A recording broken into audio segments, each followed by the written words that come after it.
Hi everyone, welcome back to my channel. ನನ್ನ YouTube channel ವೀಕ್ಷಕರಿಗೆಲ್ಲರಿಗೂ, subscribers ಎಲ್ಲರಿಗೂ big hi. ಹಾಗೆ ಯಾರ್ಯಾರೆಲ್ಲ ಕಮೆಂಟ್ ಮಾಡಿದ್ದೀರಾ ಮತ್ತೆ ಲೈಕ್ ಮಾಡಿದ್ದೀರಾ ಪ್ರತಿಯೊಬ್ಬರಿಗೂ ಕೂಡ ತುಂಬಾ ಥ್ಯಾಂಕ್ಸ್. ಸೊ ನಾವು ಕೈಮಾ ಉಂಡೆಯನ್ನ ನಾನ್ ವೆಜ್ ಇಂದ ಮಾಡ್ಕೊಳ್ತೀವಿ, ಅಂದ್ರೆ ಮಟನ್ ಇರ್ಬೋದು, ಚಿಕನ್ ಇರ್ಬೋದು, ಇನ್ನೂ ಅನೇಕ ನಾನ್ ವೆಜ್ ಗಳಿಂದೆಲ್ಲ ಮಾಡ್ಕೊಳ್ತೀವಿ.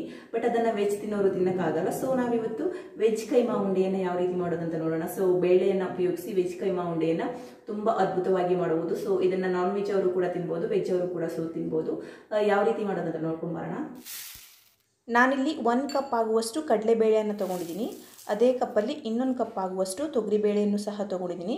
ಎರಡನ್ನೂ ಚೆನ್ನಾಗಿ ನೀರಲ್ಲಿ ತೊಳೆದು 2 ಅವರ್ಸ್ ಅಥವಾ 2.5 ಅವರ್ಸ್ ನೆನೆಸಿಟ್ಕೊಂಡ್ರೆ ಸಾಕು. ನೆಕ್ಸ್ಟ್ ನಾವು ಕೆಲವೊಂದು ಮಸಾಲೆ ಪದಾರ್ಥಗಳನ್ನು ಹುರ್ಕೊಳ್ಬೇಕು. 2 ಸ್ಪೂನ್ ಆಗುವಷ್ಟು ಕೊತ್ತಂಬರಿ ಬೀಜ, 1/4 ಸ್ಪೂನ್ ಆಗುವಷ್ಟು ಸೋಂಪು ಬಡೆ ಸೊಪ್ಪು, ನೆಕ್ಸ್ಟ್ ಸ್ವಲ್ಪ ಜೀರಿಗೆ, ಸ್ವಲ್ಪ ಮೆಂತೆಕಾಳು, 8ರಿಂದ 10 ಆಗುವಷ್ಟು ಪೆಪ್ಪರ್ ಕಾಳು. ಇದನ್ನು ಇವಾಗ ನಾವು 2 ಅಥವಾ 3 ಮಿನಿಟ್ಸ್ ಹುರ್ಕೊಂಡ್ರೆ ಸಾಕು. ನೆಕ್ಸ್ಟ್ ಇದಕ್ಕೆ ಅರ್ಧ ಚಕ್ಕೆ ಹಾಗೆಯೇ 1 ಬೇ ಲೀವ್ಸ್ ಮತ್ತು 5-6 ಆಗುವಷ್ಟು ಲವಂಗವನ್ನು ಸೇರಿಸ್ಕೊಂಡು ಹುರ್ಕೊಳ್ಬೇಕು. ಇದನ್ನು ಅಷ್ಟೇ 2-3 ಮಿನಿಟ್ಸ್ ಹುರ್ಕೊಂಡ್ರೆ ಸಾಕು. ಇದಾಗಿದೆ ಇವಾಗ. ಸೊ ಸೈಡಲ್ಲಿ ಇಟ್ಕೊಳ್ಳೋಣ.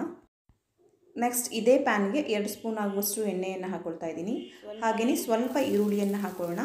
ಸ್ವಲ್ಪ ಹಾಕೊಂಡ್ರೆ ಸಾಕು, ಯಾಕಂದರೆ ಆಮೇಲೆ ನಾವು ಕಡಲೆಬೇಳೆಗೂ ಸಹ ಹಾಕೋಬೇಕು. ನೆಕ್ಸ್ಟ್ ದೊಡ್ಡದಾದ 1 ಟೊಮೆಟೊ, ಚಿಕ್ಕದಾಗಿದ್ದರೆ 2 ಹಾಕೊಳ್ಳಿ. ಸೊ ಇದನ್ನು ಅಷ್ಟೇ ನಾವು 3 ಅಥವಾ 4 ಮಿನಿಟ್ಸ್ ಚೆನ್ನಾಗಿ ಹುರ್ಕೊಳ್ಬೇಕು.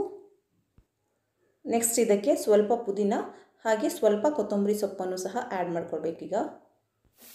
ಇದನ್ನು ಕೂಡ ಅಷ್ಟೇ ಸ್ವಲ್ಪ ಹೊತ್ತು ಬಾಡಿಸ್ಕೊಂಡ್ರೆ ಸಾಕು. ನೆಕ್ಸ್ಟ್ ಇದಕ್ಕೆ ತುರಿದಿಟ್ಕೊಂಡಂತಹ ಅರ್ಧ ತೆಂಗಿನಕಾಯಿಯನ್ನು ಸೇರಿಸ್ತಾ ಇದ್ದೀನಿ. ಹಾಗೆಯೇ 2 ಸ್ಪೂನ್ ಆಗುವಷ್ಟು ಅಚ್ಚಕಾರದ ಪುಡಿಯನ್ನು ಹಾಕೊಳ್ತಾ ಇದ್ದೀನಿ. ಸೊ ನೀವು ಬೇಕಂದರೆ ಒಣಮೆಣಸಿನ್ಕಾಯನ್ನು ಹಾಕೋಬೋದು, ಹಾಗೆ ಹಸಿಮೆಣಸಿನ್ಕಾಯನ್ನು ಸಹ ಹಾಕೋಬೋದು. ಹಸಿಮೆಣಸಿನ್ಕಾಯಿ ಹಾಕೊಂಡ್ರೆ ಸ್ವಲ್ಪ ಡಿಫ್ರೆಂಟ್ ಫ್ಲೇವರ್ ಬರುತ್ತೆ, ಹಾಗೆಯೇ ಒಣಮೆಣಸಿನ್ಕಾಯಿ ಹಾಕೊಂಡ್ರೂ ಕೂಡ ಸ್ವಲ್ಪ ಡಿಫ್ರೆಂಟ್ ಫ್ಲೇವರ್ ಬರುತ್ತೆ. ಸೊ ನಾನಿಲ್ಲಿ ಒಣ ಖಾರವನ್ನು ತೊಗೊಂಡಿದ್ದೀನಿ.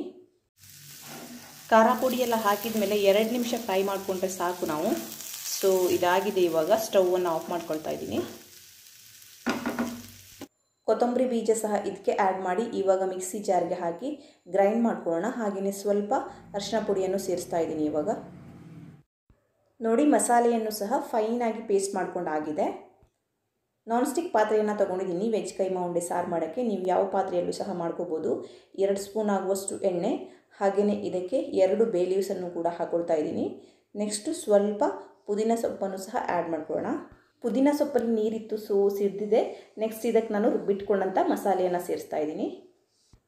ನೆಕ್ಸ್ಟ್ ಇದಕ್ಕೆ ನಾವು ಕನ್ಸಿಸ್ಟೆನ್ಸಿಯನ್ನು ನೋಡಿ ನೀರನ್ನು ಸೇರಿಸಬೇಕು. ಸೊ ತುಂಬ ತೆಳ್ಳಗೆ ಮಾಡ್ಕೋಬಾರ್ದು ಕೈಮಾ ಉಂಡೆ ಮಾಡ್ಕೊಳ್ಳೋಕ್ಕೆ.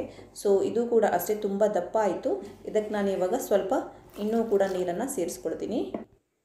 ಇದಕ್ಕೆ ಇವಾಗ ರುಚಿಗೆ ತಕ್ಕಷ್ಟು ಉಪ್ಪನ್ನು ಸೇರಿಸಿ ಈ ರೀತಿಯಾಗಿ ಕನ್ಸಿಸ್ಟೆನ್ಸಿಯಲ್ಲಿ ಮಾಡಿಕೊಂಡ್ರೆ ಸಾಕು, ಕರೆಕ್ಟ್ ಆಗುತ್ತೆ.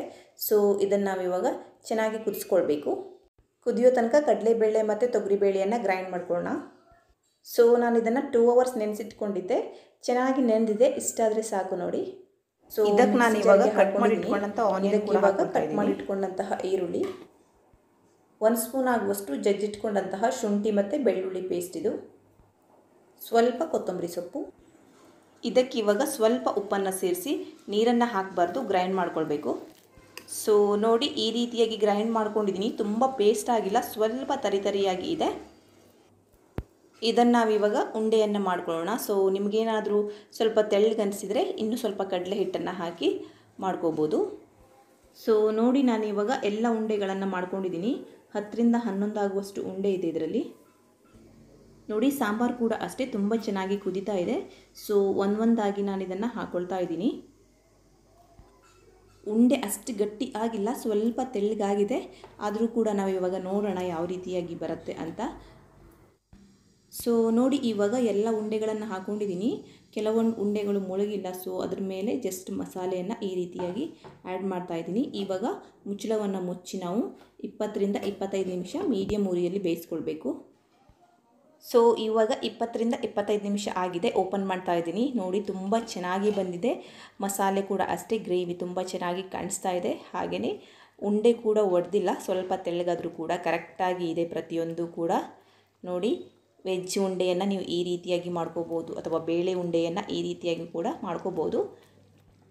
ನಿಜವಾಗೂ ನಾನು ಉಂಡೆ ಸ್ವಲ್ಪ ತೆಳ್ಳಗಾಗಿದ್ದು ನೋಡಿ ಒಡೆಯುತ್ತೆ ಅಂದ್ಕೊಂಡಿದ್ದೆ, ಬಟ್ ನೋಡಿ ಒಂದು ಉಂಡೆ ಕೂಡ ಒಡೆದಿಲ್ಲ. ಕರೆಕ್ಟಾದ ಕನ್ಸಿಸ್ಟೆನ್ಸಿಯಲ್ಲಿ ಪ್ರತಿಯೊಂದು ಉಂಡೆ ಕೂಡ ಬಂದಿದೆ.